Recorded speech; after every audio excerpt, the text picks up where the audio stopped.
So I just got off the line with a client, and it was a really interesting conversation because the C-suite leader was trying to figure out how to have a disciplinary conversation with one of his direct reports, but there was great contention of how to say it, how to make sure that he was understood, and he also had a narrative in his head about how that conversation was going to play out.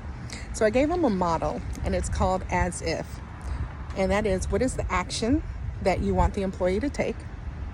What's the story or the narrative that's running in the background? And then here's where the other piece comes in. It's the IF. What's the intention that you have for the conversation? So not just what you want them to know, but then the F, how do you want them to feel at the end of that conversation? How do you want them to feel about you as their leader?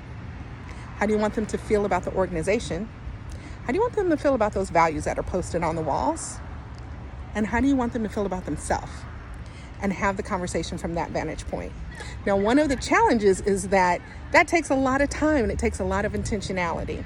But at the heart of organization culture is how people think, how they act, and how they behave. And oftentimes, organizational culture is challenged when there's points of contention, specifically around performance issues.